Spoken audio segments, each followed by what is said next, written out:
Chose promise, chose faite, eh bien, je suis là comme tout le lundi pour vous servir, vous, les téléspectateurs de ces grands magazines ici direct. Alors, est-ce un bras de fer séné, sévi entre l'Assemblée nationale de la République démocratique du Congo, entre la Cour constitutionnelle? Comment juger ou comment évaluer justement les actes, les agissements de l'opposition face à cette question de l'air? Là, je parle de la situation sécuritaire à l'est de la RDC avec l'accord de Washington qui va bientôt naître.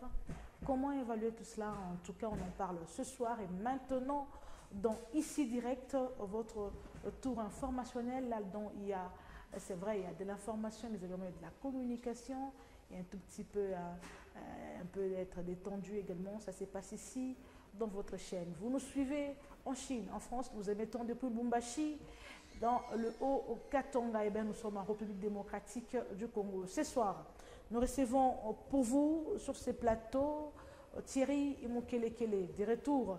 Il vient de Kinshasa où il a séjourné quelques jours seulement. Il est venu nous donner l'exclusivité de son temps, de ce qu'il a vécu à Kinshasa. Vous le savez, il est analyste, j'allais dire, journaliste d'investigation en RDC. Mais également, nous avons de l'autre côté Alain et Camille d'Adefat. Nous sommes croisés à Kassenga, on s'est vu. Il m'a tapé un peu de cara. Ben, on se retrouve ici. Voilà, il est de l'Union sacrée d'Adefat avec Jean-Louis Kalamba. Dans pas longtemps, dans nos murs, il y aura Denis Bélessi, le seul opposant de ces plateaux. Il dit qu'il est également le seul opposant de Félix Antoine Tshilombo Tshisekedi. Lui, il est d'Elamuka. Alors, nous parlons politique sur ces plateaux. On va commencer par Alain Camille. Bienvenue à vous. Je vous en prie, très chère Madame Rega. Vous allez bien? Merveilleusement bien, mais un peu affaibli par cette taquinerie qui va dans le sens de dire que je vous ai tapé cara. N'est-ce pas pour se croiser à Kassenga? Vous savez que j'ai grandement beaucoup d'estime pour votre personne. Merci beaucoup. Et je le témoigne partout où je passe. Et je me permets de saluer mes très chers compatriotes que j'aime, que je porte à cœur et qui vont devoir vous accorder une sympathique attention pour ce débat avec mon vieux Thierry, que j'aime bien, que je pourrais dans le jour à venir courtiser pour peut-être adhérer dans notre parti politique. Je le dis tout. Hein, je ferai la commission. Il faut reconnaître les intelligences. Je ferai la commission pour vous en tout cas. D'accord, il faut reconnaître les intelligences. Alors, nous avons senti quand même l'union entre l'Union sacrée et Adefat qui a accompagné l'UDPS à Kassenga. Ça, c'était une très bonne chose. Effectivement, nous sommes tous de la social-démocratie. Nous avons des mêmes valeurs que nous partageons. C'est peut-être pour des raisons électoralistes que Adefat est là pour donner un peu du tonus à l'UDPS en termes de la numérique des députés. C'était ça même notre cheval de bataille. Aujourd'hui, grâce à l'honorable Jean-Louis Kalamba, l'UDPS a produit des députés nationaux à Lubumbashi et l'Adefat en a aussi produit 2. Donc la force d'Adefat à Lubumbashi sur le plan national, on peut dire, mais bon, nous nous humilions. Sur le plan provincial, l'UDPS en a produit 10 et grâce à l'Adefat et le regroupement politique dans lequel nous sommes, nous en avons produit 8. Donc c'est pour vous dire que nous sommes vraiment une machine politique en ce jour et je crois bien que tout celui qui veut évoluer très bien en politique, les portes d'Adefat sont largement ouvertes. Thierry Mukelekele, bienvenue à vous. Merci, je salue Camille. Merci. Un jeune dynamique aussi, je dois être sincère. Merci, merci. Ça, c'est bien. En tout cas, dans l'entourage du chef de l'État, je compte sur Camille. Merci. Même pas dans l'entourage de l'UDPS. Je parle de l'entourage du chef de l'État. Wow. Il y a lui, Camille, il y a Kabasele, un jeune très dynamique à Kinshasa. Et j'en ai découvert aussi, peut-être les noms sont partis, mais il y a une génération montante autour du président de la République sur qui le président peut surfer. Parce que quand nous échangeons sur les plateaux TV comme ça, nous essayons d'évaluer. Il y a certains plateaux, je refuse quand je connais qui doit être sur les plateaux. Mais avec Camille, ça ne m'a jamais dérangé. Et, vous faites très souvent Kinshasa. Est-ce qu'on peut savoir ce que vous allez faire? Vous êtes à la recherche de poste, vous aussi, vous voulez laisser les investigations? Non, c'est toujours dans le travail de ce fameux journaliste Thierry Mukelekele. À Kinshasa, j'étais allé dans le cadre de mes enquêtes sur le dossier qui oppose la chefferie Sanga, la chefferie Bayeke et la commune de Likasi. Ah, pour ça, il faudrait vraiment une émission. Voilà. Je vous reçois dans pas longtemps d'un regard sur la République qui a déjà d'ailleurs ouvert ses portes. Monsieur Camille Denis, vous êtes déjà bienvenu dans cette émission en tout cas. Merci. Bientôt là, ça sera...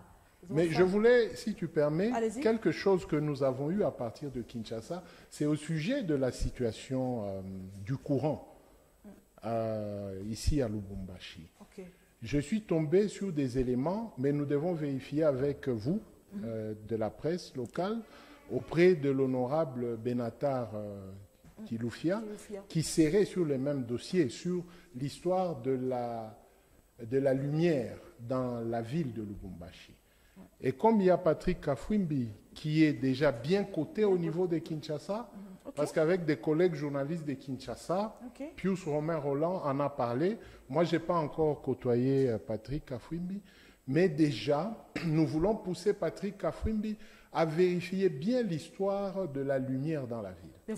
Semble-t-il. Vous pouvez demander l'audience et lui en parler. J'en ferai. Mais il faut déjà que les Louchois apprennent qu'il y a un dossier sur lequel Madame Benatar, l'honorable, s'est déjà impliquée. Nous allons aussi vérifier. Très bien. Je chute. Ça dit qu'il y a un pourcentage que la SNEL rétrocède à la ville en ce qui concerne la lumière. Mais cet argent va où et pourquoi il n'y a pas? On va en faire une émission en tout cas. Voilà. Pour ça, ils font un dossier mis à part. Denis Bélessi, et bienvenue à vous. Merci. Vous semblez être fatigué, les embouteillages sur la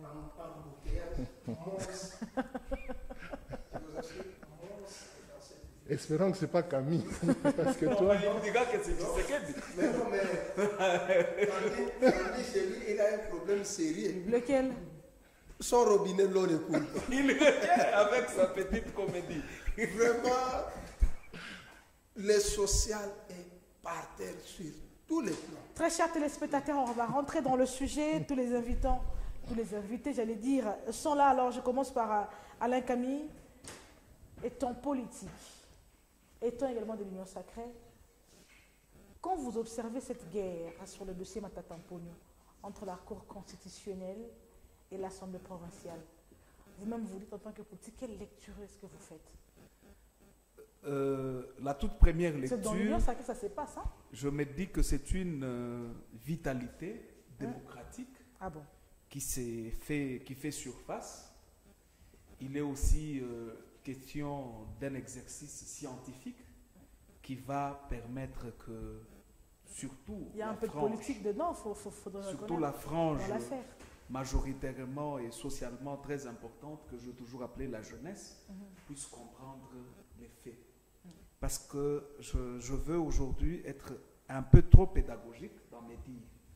Quand je fais allusion à l'article 101 de la Constitution au 2e alinéa, il dispose que le pouvoir législatif ne peut ni statuer sur des différends juridictionnels, ni modifier une décision de justice, ni s'opposer à son exécution.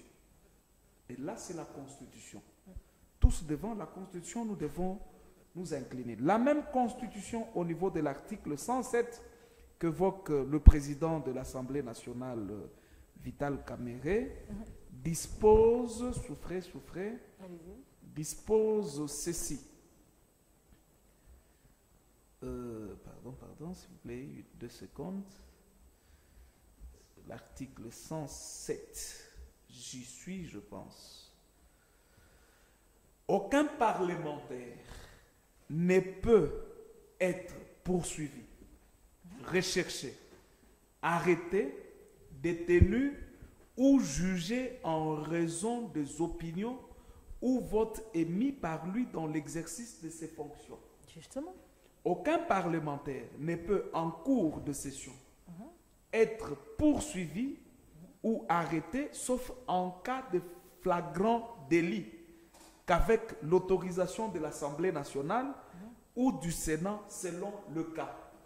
Et cette même disposition s'applique aussi même au niveau de nous qui sommes conseillers communaux, voulais-je dire. Nous avons ces privilèges de juridiction et ces humilités qui nous couvrent. Mais par rapport à l'affaire Matata Amponi, l'affaire n'est pas au niveau de l'introduction. L'affaire est au niveau de la remise contradictoire entre les deux parties. Parce que les humilités de Matata Amponi ont été déjà levées quand il était sénateur. Et quand vous lisez, je crois bien, l'article 69 ou 68... Cette fois, il est député, non? L'article 69, cette fois, il est député. Bien sûr, je veux naviguer toujours dans la Constitution. Quand nous lisons, je crois, l'article 68 ou 69, je veux vraiment qu'on fasse recours aux articles de la Constitution. 68, qui dispose: les institutions de la République sont le président de la République, deuxièmement, le Parlement, troisièmement, le gouvernement, quatrièmement, le cours et tribunaux. Alors, ici, on parle du Parlement sans distinguer qu'il s'agit du Sénat ou de l'Assemblée nationale. Parce que vous soyez sénateur, que vous soyez député national, vous êtes parlementaire. Tout à fait. Le 2, voilà pourquoi on dit nous avons deux chambres bicamérales, le 2 constitue le Parlement. Alors, ce sont les humilités d'un parlementaire qui ont été levées. Et parce qu'il n'y avait pas eu condamnation, il jouissait jusqu'à l'avènement des élections de la présomption d'innocence. Personne, et alors personne, ne pouvait lui interdire de postuler. Et en postulant, cette fois-là, il est allé postuler comme à la députation nationale. La chance l'a souri, félicitations à lui, parce que grâce à Matata Amponi seul, son parti a atteint le seuil et il est le seul député élu de son parti pour avoir fait plus de 53, je crois, plus de 50%. C'est vraiment, je crois, il est la seule personne qui a eu à faire un tel score au niveau de la députation nationale. Félicitations à lui. Alors, comme l'affaire était en cours, on ne lève pas les humilités deux fois. On ne lève pas les humilités deux fois. Il s'agit des humilités d'un parlementaire pas deux mandats différents. Qui étaient levés. Ce n'est pas deux mandats qui se diffèrent. Deux mandats qui se diffèrent, mais tout en ayant la même casquette. Parce que élu ou non élu, il devrait toujours donner sa version des faits au niveau de la justice. À supposer qu'il n'était pas élu, l'affaire était pendante au niveau de la justice. Et la chance l'a souri, il a été élu. L'affaire étant pendante au niveau de la justice, très bien. Je crois bien que la justice a joué amplement son rôle. Pardon, 30 secondes. Ce que nous ne voulons pas, c'est la machination de ceux qui voient avec l'œil politique cette affaire qui se déroule. Je pense que nous avons tous intérêt à apprendre, nous avons tous intérêt à laisser le temps jouer amplement son rôle révélateur pour savoir de quoi il en est. J'ai envie d'écouter Thierry Moukelekele à ce sujet. N'est-ce pas là, deux mandats différents? Il était sénateur, maintenant là il est député. Mais apparemment l'Assemblée provinciale a quelque part raison quand il dit qu'on doit commencer par lever ses immunités pour qu'il soit jugé. D'ailleurs l'article, je crois... L'article 107. 107 le dit clairement. Effectivement, je crois que nous devons tirer très attention, même quand Camille évoque l'article 68. Nous devons tirer très attention. L'Assemblée nationale, par rapport d'abord au nombre même de ses députés, a une certaine formule de préséance sur le Sénat. Certes, le président de la Cour constitutionnelle est un chef de corps. N'en disconvient pas. Mais la loi mère, c'est-à-dire la Constitution, a prévu des mécanismes d'autocontrôle. Il n'y a pas une institution qui est au-dessus d'une autre institution. C'est pourquoi la Constitution elle-même refuse le chevauchement. tout le monde pointe du doigt l'article 101 disant à l'Assemblée de ne pas s'impliquer dans une affaire judiciaire. Mais il faudrait que cette affaire judiciaire rentre et reste dans le cadre de la loi. Et la loi vous dit que pour prendre un député, un parlementaire, il faut la levée de ses immunités. En cas de flagrance, l'autorisation du bureau. Le tout dernier exemple, celui de Nicolas Kazadi, qui a été pris brutalement à 19h chez lui à la maison, mais à 23h, il a été relâché à Kinshasa, parce que le président de l'Assemblée nationale a appelé. Vous ne pouvez pas prendre un député comme ça. C'est-à-dire que la Cour constitutionnelle n'a pas tort dans ce qu'elle a dit, mais elle doit être prudente. Parce que le président de la Chambre en matière répressive qui siège dans les dossiers Matata Ponyo n'est pas le juge constitutionnel. Ça, c'est la loi. Et Matata Ponyo a deux casquettes. Il est député national dans cette législature, protégé par l'article 107. Et maintenant, il y a une inadéquation entre le droit constitutionnel et le droit pénal, parce qu'on veut le poursuivre pénalement en tant que Premier ministre. Mais le droit constitutionnel dit qu'on poursuit le Premier ministre. Là, Matata n'est pas Premier ministre. C'est un ancien Premier ministre. Il n'y a même pas encore une jurisprudence qui justifierait les poursuites d'un ancien Premier ministre. Les anciens chefs de corps et les anciens présidents ont un statut. Mais quand vous lisez la loi portant le statut des anciens présidents et des anciens chefs de corps, le droit est flou. Le droit ne dit pas comment est-ce qu'on peut poursuivre un ancien Premier ministre.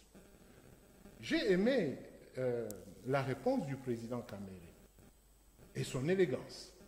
Il a demandé, au lieu de nous livrer à des réponses dans des plénières, une plénière à l'audience pénale, une plénière dans une salle politique, on devait se rencontrer. Là, c'est très élégant. Parce que la Cour constitutionnelle ne saura pas condamner Matata Ponyo. C'est faux. Okay. Oui, c'est faux. Sur le plan de droit, Matata Ponyo ne sera pas condamné. Tous les juristes peuvent s'élever, qu'ils soient de la majorité ou de l'opposition. Aucun constitutionnaliste ne peut nous démontrer, peut-être j'ai mal lu, une loi qui poursuit un ancien Premier ministre. Nous y sommes même pour le cas de l'ancien président. Vous avez vu que le ministère de la Justice, quoique c'est un domaine qui lui échappe, il est allé dire que nous voulons attaquer un sénateur à vie. Donc, mutatis mutantis, pour un sénateur à vie, qui est un titre honorifique, on ne sait pas le poursuivre. Mais on peut poursuivre un ancien président, selon la loi, aux articles 7 et 8 de la loi portant disposition sur les anciens présidents. Vous voyez? Donc, nous pensons que sur le dossier Matata, le président de la République doit intervenir. Dans ce cas-là, c'est politiquement. Tellement, voilà, c'est ce que j'allais dire. Oui. Dans ce cas-là, que la politique prime maintenant. Oui, parce que Jean-Claude Kazembe, mon grand frère, feu, paix à son âme, sur le dossier de Gédéon, Kyungu Mutanga, la communauté internationale s'est élevée. Oh, c'est un criminel. Jean-Claude Kazembe a dit, nous avons besoin de la paix dans le Katanga. Quand la politique entre par la porte, le droit sort par la fenêtre. Et nous avons fait la paix. C'est-à-dire que le chef de l'État présentement... Mais déjà, s'il faudrait que la politique intervienne, moi je peur pour Matata Ponyo. Non. Parce que c'est déjà un opposant. Non. Non. Côté, le président de la République n'est pas le président de l'Union sacrée. Il est est le président de la République. Vous savez mieux que moi. Oui. que quand bien même qu'ils soient les présidents de tout le monde, oui, mais il y a toujours un quota politique qui les couvre ou qui l'entache. C'est très mauvais et c'est la mauvaise communication que j'ai toujours reprochée à l'Union sacrée. Le président de la République est le garant. Quand nous, le peuple, nous l'avons mis en garantie, c'est pour garantir aussi l'opposition. De bon fonctionnement. C'est-à-dire, madame, présentement, le président a lancé un appel pour le gouvernement d'union nationale. Vous allez unir les Congolais comment? En pourchassant certains. Je chute par là, madame. Ça dit que le président de la République, d'ailleurs, il doit même émettre un avis officiel par ordonnance. Cessation de toute poursuite contre tout acteur politique pendant cette période où moi, Tshisekedi, je recherche la paix. L'article 156 lui donne le pouvoir, avec l'auditeur général militaire, de suspendre certaines arrestations et incarcérations parce que le chef de l'État a besoin aussi de toutes les mains dans la branche armée, les officiers généraux qui sont dans des prisons et tout. Très bien. Donc, nous voulons pousser maintenant le chef de l'État à quitter le carcan membre de l'Union sacrée ou autorité morale, ou je ne sais pas comment est-ce qu'on l'appelle, de rester maintenant arbitre pour que nous puissions baisser la tension dans le pays et aller vers une situation d'accalmie. Denis Belessi, je crois que vous avez soufflé un peu parce que vous avez couru, vous avez transpiré à un moment donné. Là, je crois que vous êtes avec le froid qui règne dans la salle.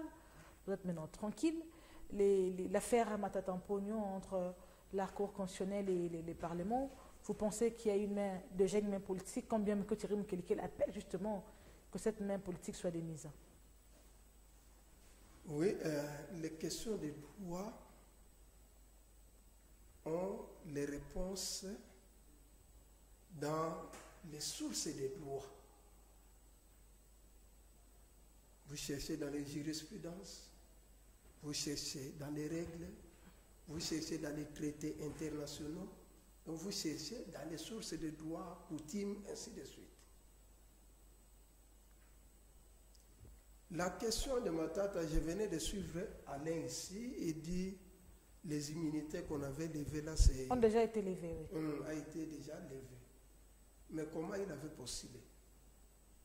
Parce qu'il n'était pas condamné. Parce qu'il n'était pas condamné. Il n'était pas condamné. Justement. C'est-à-dire, il n'y a aucune disposition. Il jouissait de la présomption d'innocence. C'est-à-dire, c'était tombé. Nom de Dieu. C'était tombé. On l'a donné une autre vertu des droits pour continuer à exister. Mais vous ne voyez pas que le problème se pose aujourd'hui. Maintenant, c'est le tour de Vital de refuser. C'est-à-dire, il a bénéficié de l'élégance de la nouvelle législature. Il a bénéficié de ça. Mais nous condamnons toujours à l'esprit comme ça. On dit, bon, Matata Mpogno, comme il a volé, il a détourné l'argent, il n'a pas bien fait, puisque c'est l'argent de l'État. Mais quand on part dans les faits doivent être réels. Ne venez pas avec des vains discours, puisque la même Cour constitutionnelle avait dit que non, elle est incompétente.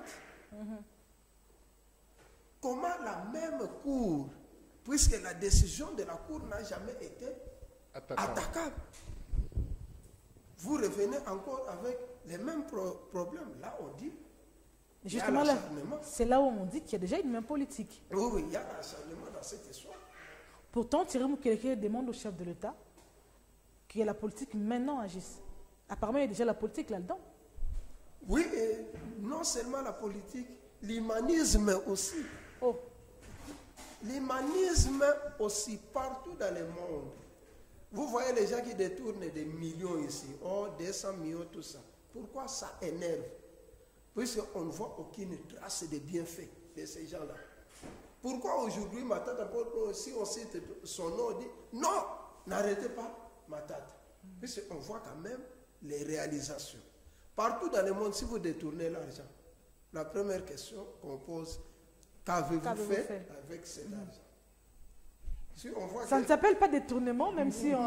Non, c'est un détournement. Oui, c'est un détournement. Quoi qu'on fasse avec, mais ça reste un détournement. Comme ça. Même si le président appelle Matata aujourd'hui, il va lui poser cette question. Si Matata est sincère, il va dire, Monsieur le Président, voilà l'argent que j'ai pris, j'ai fait ceci. Et on regarde, on dit, bon, il a une université, qu'est-ce que nous allons faire? Le gouvernement récupère ça, on commence à récupérer petit à petit l'argent. Que de faire ce que les gens de l'Union sacrée sont en train de faire aujourd'hui. On cherche même là où ils bouffent cet argent, on ne voit pas. Même s'ils arrivent ici à Lubumbashi, vous partez là, à l'hôtel Pullman, vous cherchez ces gens-là, vous n'allez pas les voir. Vous cherchez qui? Mais l'équipe d'ici, l'équipe d'ici des IDPS. Oh, IDPS n'est pas seul dans oui, le sacré quand même. l'équipe. C'est pourquoi ça fait mal. Il faut manger avec la population. Oh. Même Mobutu demandait aux gens si tu as volé. Où est l'argent que tu as volé? Ndele a détourné l'argent. Il a construit les palais de marbre. On dit, bon, Ndele, tu as détourné l'argent. Tu as construit les palais de marbre. Le gouvernement a saisi cette maison. Mais je crois maintenant ces enfants sont en train de revendiquer les droits, comment récupérer leur maison. Mais l'État a bénéficié aussi quelque chose. C'est ça qu'on doit faire avec Matata Ponyo. Mais je crois pour... Et les laisser en liberté, c'est ça selon vous? Oui, oui. Au nom de quoi? Dans mes jugements de droit. Au nom de quoi? Parce qu'on parle d'un détournement. Non, c'est-à-dire... Au nom de quoi on le laisserait en liberté dans et récupérer l'université? Au nom de quoi? Quand on fait les actes, hein? Ça serait quoi le soubassement pour dans tous les actes, quand vous commettez un acte, on tient les aspects sociologiques aussi. L'aspect psychologique, c'est pourquoi il y a un cours de psychologie des droits que beaucoup même d'avocats ici n'ont jamais étudié ces cours. Et ils sont en difficulté. Donc, tout problème, il y a un arrangement, on voit les aspects. Il a détourné, il a une université. Il a détourné pendant la période qu'il était Premier ministre, qu'est-ce qu'il avait réalisé? Moi, je pense que la bancarisation. Je pense que l'opposition, parfois, vous avez plusieurs tendances. Vous, ici, Denis Bélès, ici, c'était le contraire qu'il fallait détourner. Comment? Il fallait arrêter Matata Ponyo, le condamner, et que l'Union sacrée ou la justice n'avait pas fait. Vous allez crier ici haut et fort, non, non, la justice ne fait pas son travail, voilà, ceci. Maintenant, là, c'est vous qui demandez à ce qu'on les laisse. Avant d'aller d'abord au dossier Matata, si vous prenez pendant cette période, depuis que je suis né, depuis l'époque de Mobutu, c'est ma première fois d'entendre que quelqu'un a détourné 10 millions de dollars. À toi seul, tu prends cet argent-là. C'est ma première fois de voir, tu circules dans une avenue, tu vois même 20 maisons à une seule personne, mais on demande c'est un commerçant? Non, c'est un politique. Et quel type de maison? On ne se pose pas de questions, les avoirs comme ça, ou vie de tout le monde. Des comptes en banque, partout dans le monde. Mais pour ma tata, je peux prendre des positions comment, mais je peux atténuer un peu. Vu ces réalisations, vu ce qu'il a fait en tant que Premier ministre, et je vais lui demander. Dès le départ, quand on m'avait demandé qu'est-ce que ma tata devait faire, j'avais demandé à ma tata. Quand l'affaire a commencé, c'est l'héritage qui m'avait évité. J'ai dit à ma tata, on ne fuit pas la justice comme ça. Il faut aller te présenter et chercher les moyens de défense. Si tu ne pars pas plus tard, ça peut t'écouter. C'est ça qu'il est en train de subir aujourd'hui. On devait déjà finir avec ces problèmes depuis longtemps. Très bien. Thierry Moukelekele, Denis Bélès, j'aimerais vraiment qu'on finisse cette question. Vous ne sentez pas que... d'abord, il faudrait dire qu'il y a d'abord une beauté de démocratie parce que c'est... Vital Kamerhe à l'Assemblée nationale, moi je suis dans la politique, qui est d'emblée de l'Union sacrée et qui soutient Matata Ponyo connu de l'opposition. Cette beauté-là vous dit quand même quelque chose. Mais malgré tout ça, là, on sent déjà qu'il y a une main, l'acharnement, comme le Denis Bélès, on sent une main politique, alors que vous vous demandez est-ce que la politique intervienne encore à nouveau? Tout à fait. Quand vous suivez bien Vital Kamerhe, Son élégance, ce n'est pas pendant qu'il est à l'Union sacrée. C'est sa nature. Ouais, ça c'est vrai. Parce qu'autrefois, il était très puissant au PPRD, mais quand il est au prêchoir, il n'était pas PPRD. Il était vraiment l'église au milieu du village. Ça, c'est Kamere. Et même quand Kamere a travaillé à l'époque de Mouzé Kabila, il était conseiller et puis un moment plus tard, il deviendra ministre. Kamere a aussi aidé Mouzé.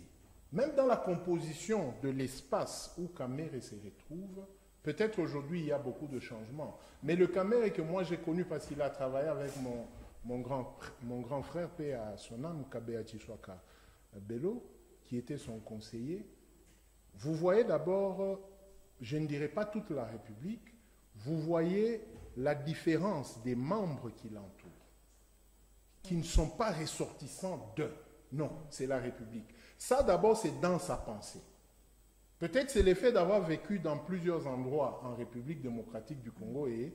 L'effet de parler toutes les contrées. Voilà. Maintenant, la politique, pourquoi? Parce que quand vous suivez Kamere, il chute par l'exemple de Donald Trump. En écoutant bien Kamere, il veut dire quoi? Ce que vous faites aux autres, dans moins de 3 ans, on risque de vous le faire. Est-ce que c'est cette politique que vous voulez? Non. C'est-à-dire que nous devons avancer. Je rejoins Belesi à un moment donné. Pourquoi? Parce que le président lui-même avait dit que on m'a expliqué, on m'a dit beaucoup de choses. Et quand j'étais à l'opposition, je n'avais pas la vérité. Maintenant que j'ai la vérité, je vois les choses autrement. Si moi, Tshisekedi, je me permets de faire des poursuites aux gens ou de remémorer ce qu'ils m'ont fait que je le fasse, nous n'allons pas avancer. C'est pourquoi j'ai demandé au président de revenir dans ce bon sens-là. Et dans ce bon sens-là, ce n'est que politiquement qu'il peut comprendre. Sentimentalement, il ne peut pas comprendre, c'est un humain, il est blessé, il n'a pas le même caractère que Joseph Kabila, qui est une éponge qui absorbe tout, et puis vous ne savez pas si l'éponge est sèche ou elle est mouillée. Ça, c'est Kabila. Mais lui, Tshisekedi, il est impulsif. Maintenant, c'est que nous lui demandons maintenant qu'il a besoin de la paix, qu'il sorte son caractère impulsif, qu'il rentre dans la politique et qu'il fasse taire d'abord tout le monde. Regardez le gouvernement. Le gouvernement va en ordre dispersé. Il y a 4 ministères qui déstabilisent le chef de l'État. Et le chef du gouvernement ne s'impose pas. Ah bon? Mais oui, madame. Je sais que vous souhaiterez de la justice. Oui, le ministère de la Justice, le ministère de l'Intérieur, le ministère de la Défense et le ministère des Affaires étrangères. Il faudrait que le président veille sur ça. Le ministère de la Justice, le ministère de la Justice a des compétences d'attribution. C'est le Premier ministre qui donne des attributions, ainsi que les autres ministères. Chacun ne peut pas y aller seul. Parce qu'aujourd'hui, quand vous dites que vous faites des poursuites contre l'ancien président, c'est qui poursuit l'ancien président? Le gouvernement ou le ministère de la Justice? Est-ce qu'il y a compétence? Madame, ça dit que le chef de l'État, le conseiller spécial en matière de sécurité maintenant, pour protéger le chef de l'État, cette communication-là gouvernementale n'est pas bien assise. L'auditeur général ne reçoit d'injonction que du ministre de la Défense. Maintenant, qu'est-ce qui s'est-il passé pour que l'auditeur général écrive au Sénat? A-t-il reçu l'injonction du ministre de la Défense ou l'injonction venait d'où? Alain Camille, là nous parlons, nous deux, nous nous adressons au chef de l'État. Vous serez d'accord avec moi qu'il fasse ce que Thierry Mukele est en train de dire, de ressortir, il faudrait dire qu'il est connu, hein? Il aime plus, en fait il est humain, le côté social de ce qu'il est connu, contrairement à Joseph Kabila comme il a dit.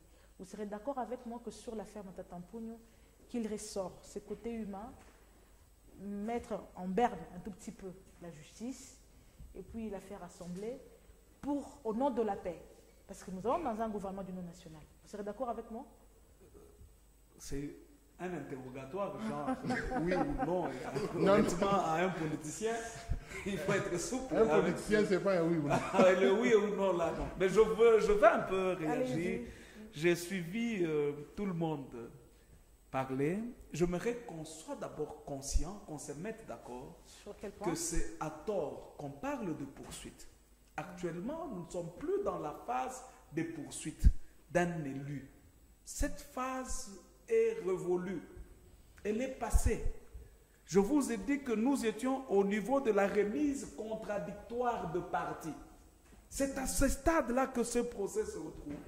Et parce que nous sommes leaders de masse, parce que nous sommes appelés à inculquer des valeurs fondamentales dans la population qui nous suit et des idéaux fondamentaux. J'aimerais qu'on quitte un peu la forme parce que nous ne convergeons pas au niveau de la forme. Le fond, madame. Savez-vous pourquoi Matata Ampogno est en justice? C'est par rapport à un projet agro-pastoral qui devrait, tant soit peu, mettre fin à la pénurie de la nourriture en République démocratique du Congo. Et autant de millions de dollars ont été débloqués. Et on n'y trouve pas même une seule graine de maïs produite.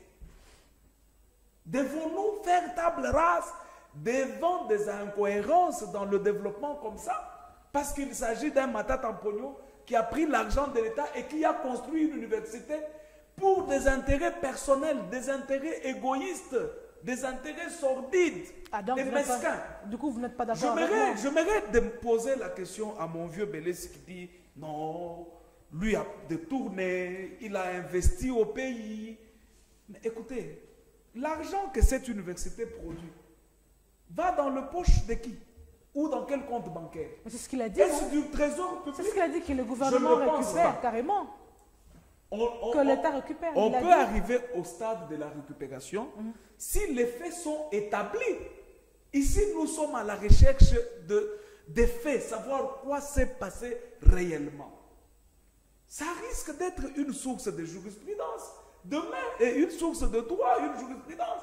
Demain, madame, vous serez première ministre et vous allez prendre l'argent de l'État et construire une université dans votre province d'origine.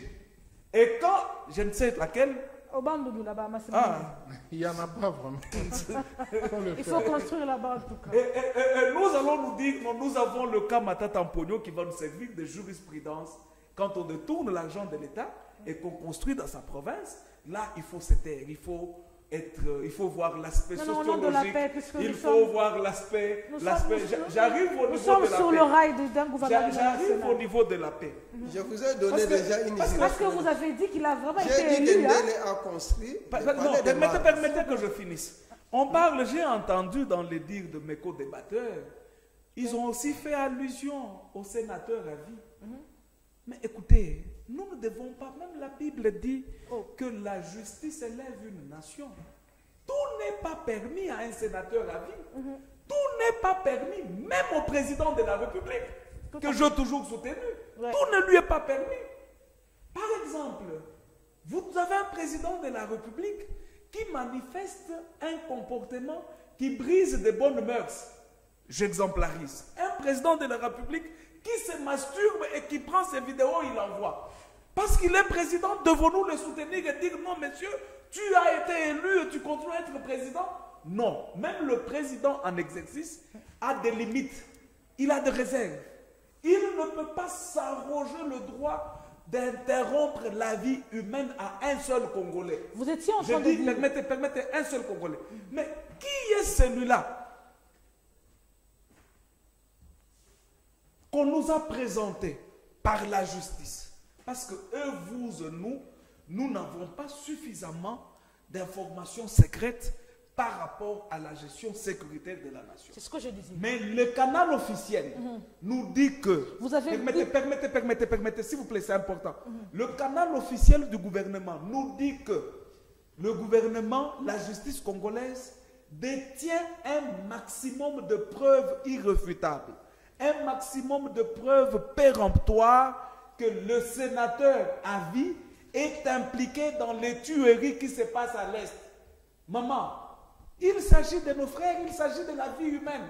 Il y a eu carnage dans la ville de Goma. En une nuit, plus de 10 000 morts. Ce ne sont pas de bêtes, ce sont des humains comme nous.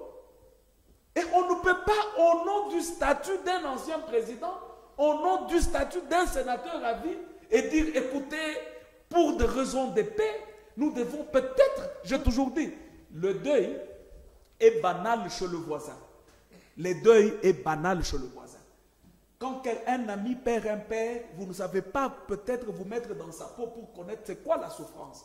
Mais quand votre tour arrive, vous comprendrez en réalité vous étiez en train de parler l'importance d'un père. Vous avez dit tantôt qu'il était tellement élu dans son coin, justement, puisque nous sommes dans la logique de l'Union, du gouvernement de l'Union nationale. Au nom de ça, là, c'est quelqu'un qui est écouté, qui est suivi, un parlementaire, comme on le dit, d'un coin.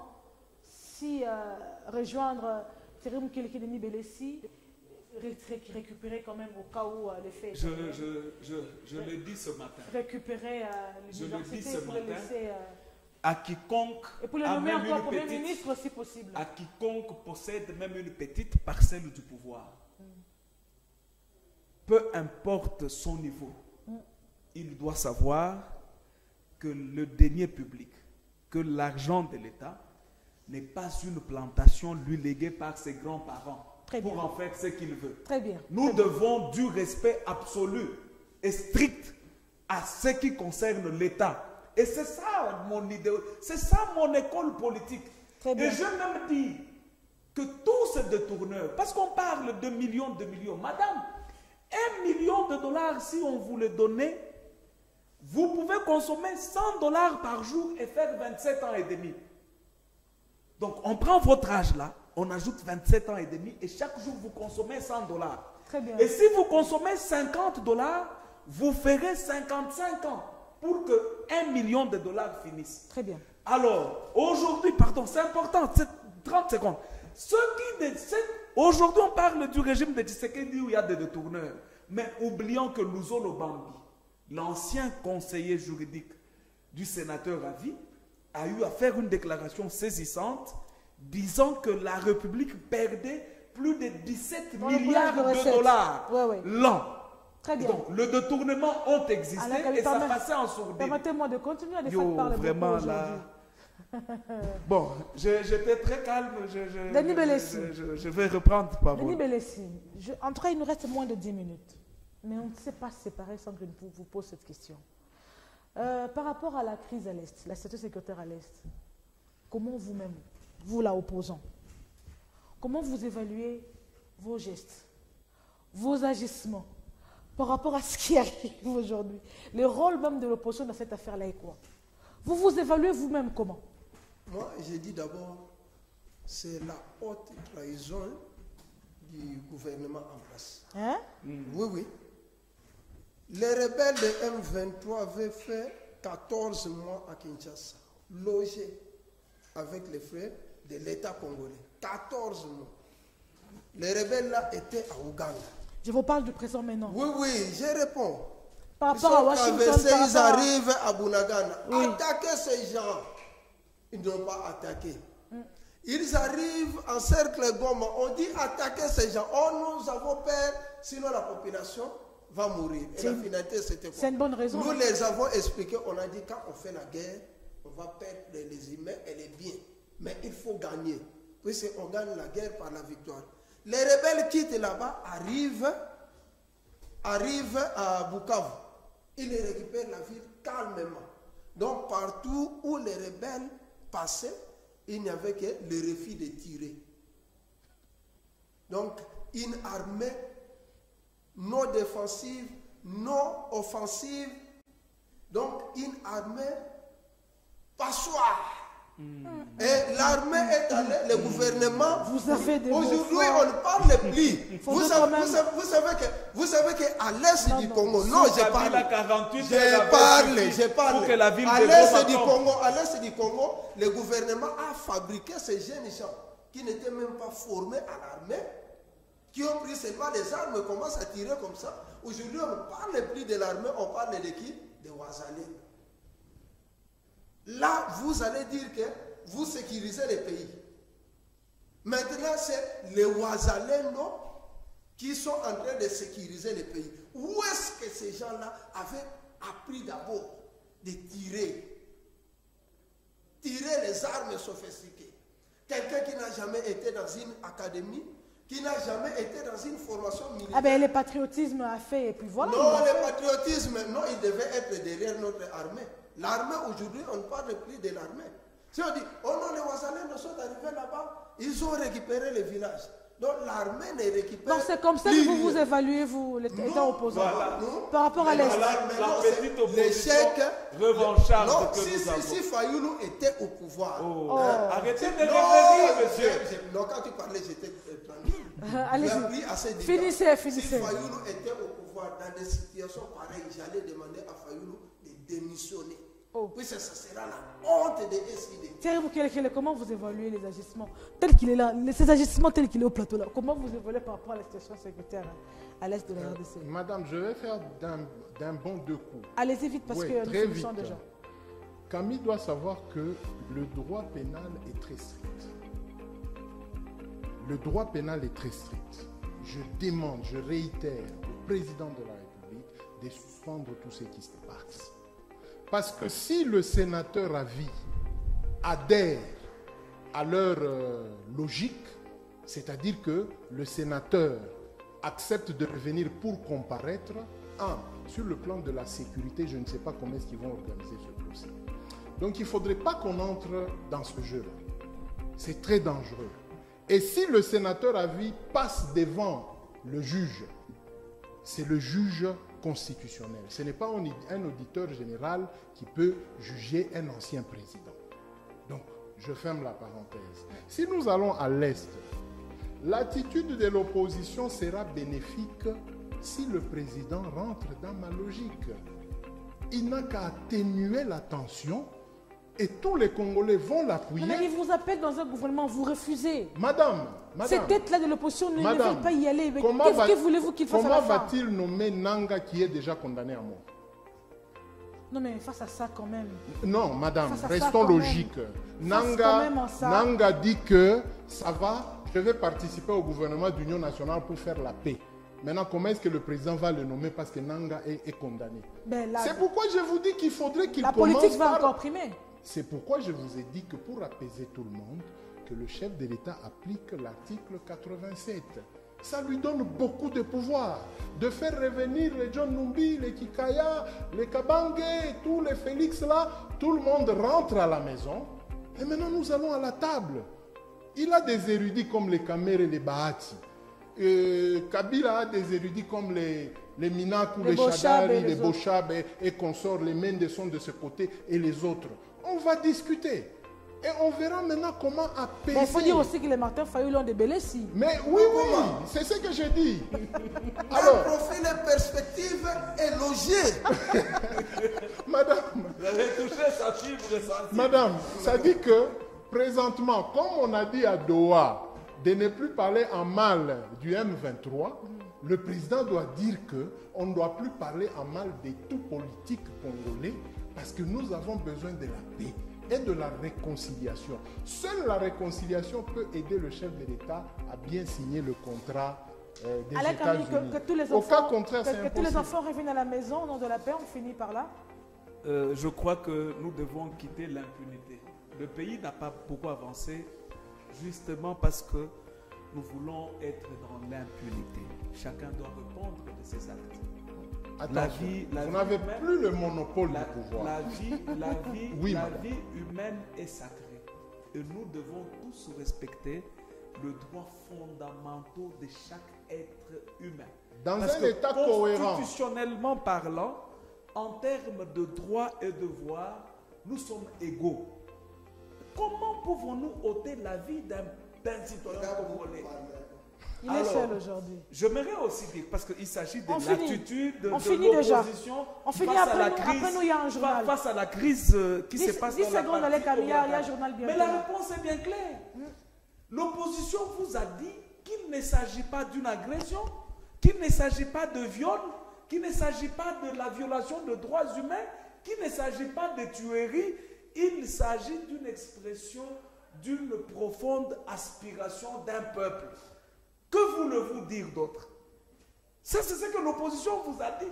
Et pourtant, nos mamans sont violées. Nos jeunes sont tués.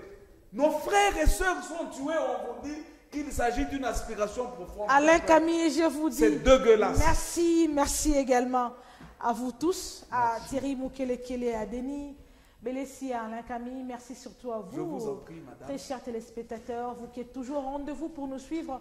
Moi, personnellement, je vous donne rendez-vous le lundi prochain, mais le mercredi, vous aurez Dan Chita et les vendredis, Jean Sefou, toujours pour ces mêmes programmes.